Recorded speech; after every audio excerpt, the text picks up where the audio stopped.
For this interview, it's a pleasure to introduce you to one of today's leading figures in learning how to learn more effectively, Dr. Norman Fortenberry, the Executive Director of the American Society of Engineering Education. Dr. Fortenberry is MIT cubed. That is, he has his bachelor's, master's, and doctorate in mechanical engineering from the Massachusetts Institute of Technology. Because of his interest in learning, Norman took an unusual career path. After teaching his first engineering classes, he realized that there was a disconnect. He knew a great deal about his research area, but he didn't know about how to teach effectively. The reality is that most new professors arrive at their universities without any training in how to teach effectively. Dr. Fortenberry wanted to do something about this problem.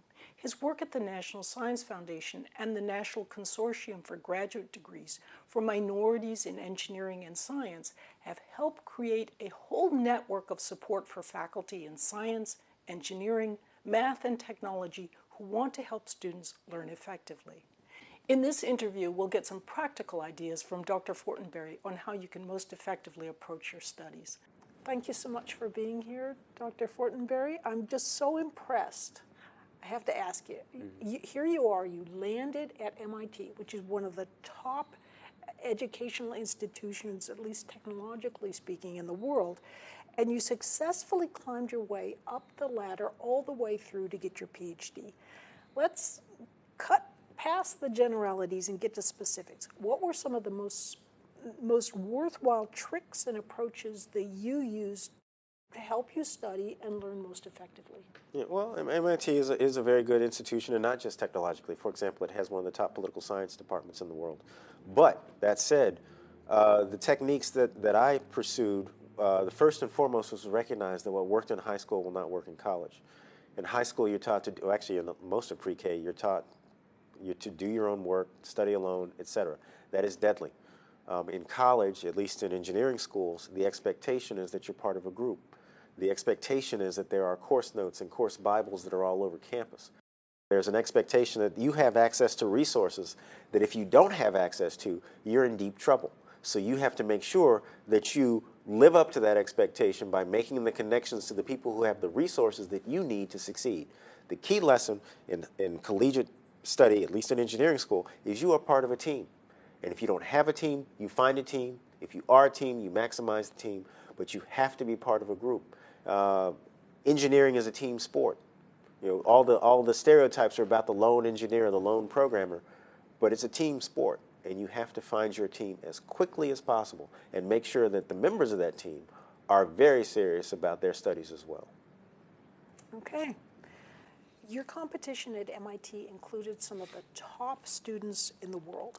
How did you approach your studies so that you could frame things in a way to keep yourself from being intimidated? I was intimidated. I was extremely intimidated.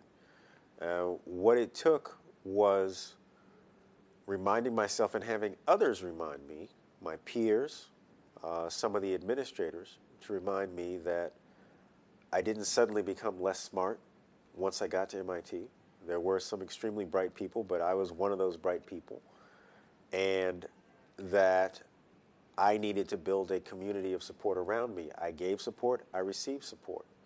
So yes, you are entirely intimidated, at least I was, and people I knew were, but we knew that if we worked together as a team, we would make it through. And so that was the key, was to remember the objective is to learn the material. The objective is to finish the class. Even in grad school, the objective is to get the degree. And you keep your eye focused on the prize and you fight it out and you get through. Early on in your college career, you took a more advanced calculus course that most people don't usually take, at least at that stage. I understand this set you back in your studies. How could you have avoided this scenario, and how did you keep going in the face of facing failure and hardship? Well, the way to avoid the problem is to, so this is all about balancing ego. I should have done what the overwhelming majority of students did, which was take the regular track calculus. and not take the calculus with applications, which everybody said was the hard track. But I said, but it has applications, so I'm going to be an engineer. That makes sense for me to do. There are times when there is wisdom in the wisdom of the crowd. There are times when being a lemming is not the brightest thing in the world to do. The challenge is figuring out which is which. But I think I could have informed my decision by not only talking to my peers, but talking to some grad students and some administrators, counseling deans, et cetera, about that choice and my background in calculus, which was not strong, as I hadn't taken calculus before. I was handed an AP book, and that was my calculus class senior year in Louisiana. So the thing is to recognize when one is making a reasonable choice and when one is not making a reasonable choice. Now, how did I persist? I buckled down and studied very hard, again, with the study groups, and I spent a lot of extra time going over material 2 and 3 different ways to make sure that I understood it. Okay.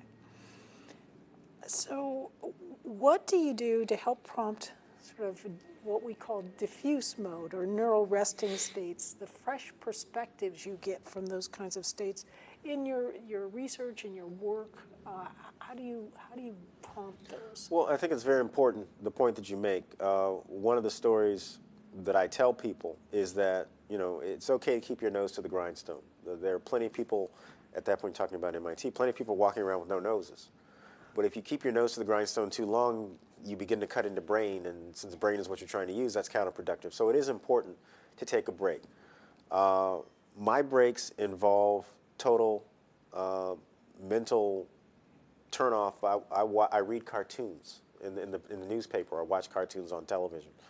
I watch some of the silliest, most inane television shows as a form of, without naming any names, as a form of relaxation.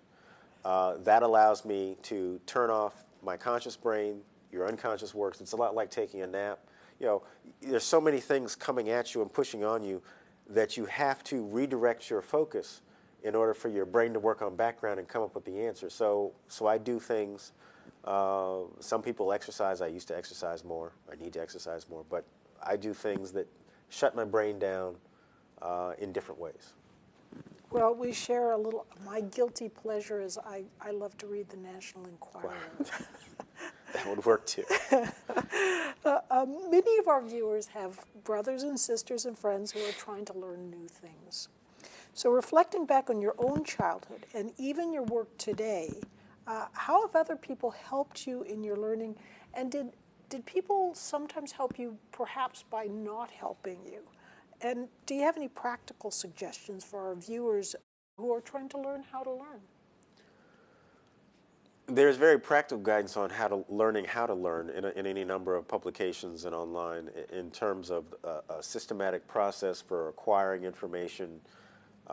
Some things I used with my son when he was younger in terms of using as many different modes of input as you can. See something, write it out by hand so that you've got the muscle memory, repeating it back to yourself. See it, say it, spell it, whatever. As many input modes, you've got your auditory learners, your visual learners. You saturate yourself with learning modes. That's one of the reasons why people need to be careful when you have a faculty member or a teacher to put something on overheads or PowerPoints these days, and you just take their overheads and don't really study them. The mechanical act of writing helps you to internalize that material, as well as going back over the notes again, helps you to internalize that material. So multi-mode input is critical for learning. Again, with the study groups and challenging each other, because what you think you know, you find out when you try to explain it to somebody else. That's why teaching is one of the best ways to learn. But even if you don't go full-blown to tutoring somebody else, just in discussing it with a set of peers and colleagues, okay, this is what I think I know. And they challenge you, okay, well, that's not what I thought, but let me explain. And you will either validate what you thought, or you will find the fallacy in what you thought. And they do the same thing, and so you help each other by explaining material to each other. If you just write it out, yeah, I've got it, well, you may not have it, or you may have it wrong. And so you have to take the time to explain it, teach it, whatever, to somebody else, as a way to make sure that you, in fact, have what you think you have in terms of your learning. I think active learning like this, really grappling with it and using information that's within your own mind, that's the best way to know you've really got it within your own mind. So you're exactly right. Norman, thank you so much.